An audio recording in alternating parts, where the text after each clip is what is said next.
The work of CAS2030 is to provide a space to share resources and strategies for advocacy, policy programs, mobilization, and to facilitate collaboration among civil society actors and other development partners.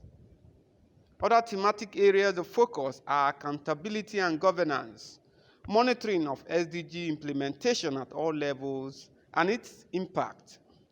Convener of the conference, Ambassador Caroline Osupedo Olosiowe, throws more light on the conference. We are here today on the occasion of the 3rd National Conference on the Sustainable Development Goals in Nigeria, and the essence of the conference is to bring civil society actors and even other stakeholders working on the Sustainable Development Goals to chart the way forward towards the implementation and the achievement of the SDGs in Nigeria.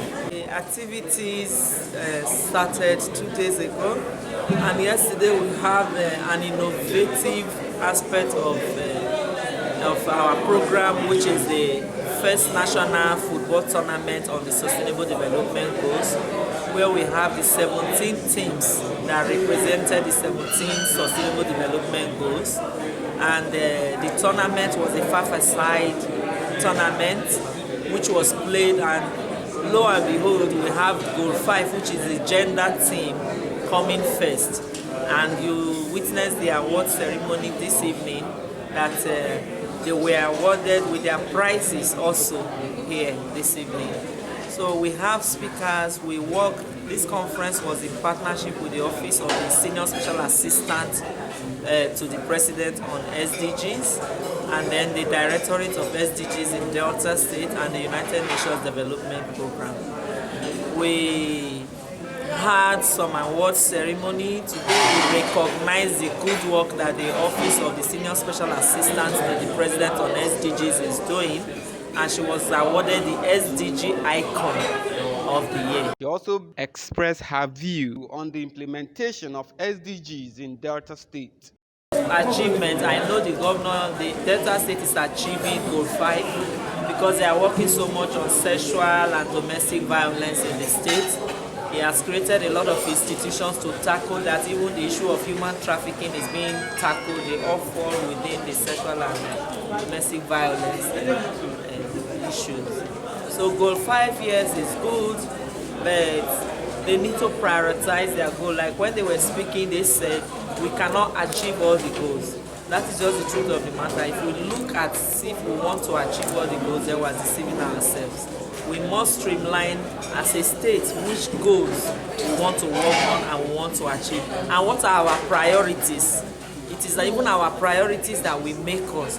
Of course, climate change, is a priority goal because of the flooding, the weather pattern, and everything that is coming with it, and is affecting livelihood. So if you ask me, it should be one of the goals that Delta State should prioritize. A guest speaker at the conference, Mr. Uzodinma Adireje, emphasized on the need to monitor and evaluate the SDGs in Nigeria to improve performance. I made a presentation on the importance of monitoring and evaluation in achieving sustainable development goals. You can't achieve a goal if you don't monitor and know when you are working towards it or not. That's the first step. So the SDGs cannot be achieved if the monitoring and the evaluation system in the country are not working well. First, we need an evaluation law. We need a law on monitoring and evaluation that will streamline it. That law has to be preceded by a national policy on monitoring and evaluation. We have submitted the draft to the Federal Executive Council through the Honorable Minister of Budget and National Planning, and we're expecting that the ministry would take executive cognizance, present it for approval by the Federal Executive Council, and then send an evaluation law to the draft to the National Assembly to pass it into law. That done, we will now be able to have modicum to do evaluation.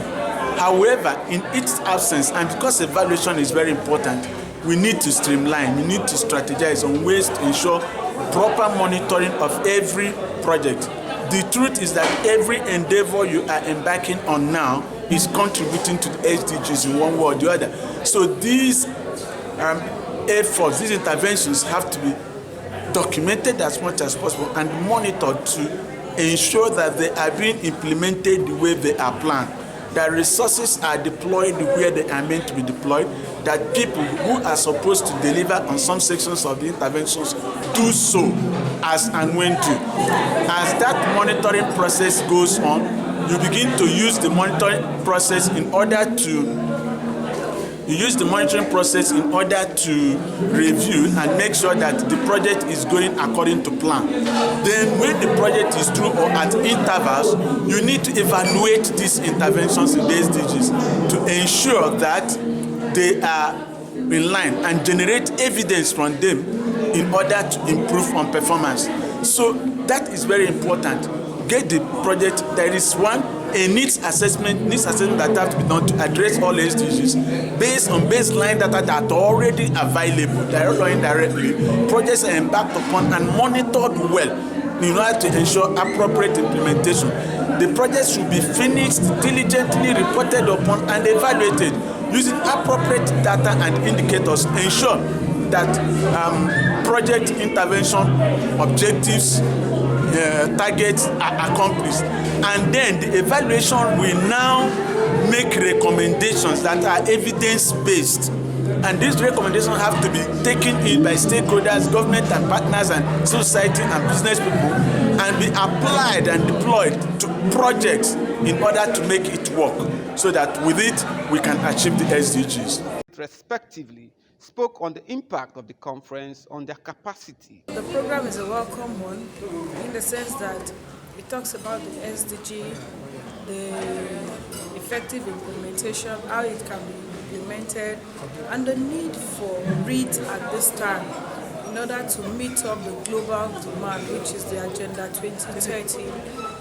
For me, I've learned a lot because this program has indeed broadened my knowledge about the SDG, and also it has also helped to giving me the courage to do more in order to ensure that everybody is aware of the SDG. My take home is to carry out an aggressive sensitization or awareness creation to make sure that even the average woman, the average people at the rural area understands the SDG and the implementations of it.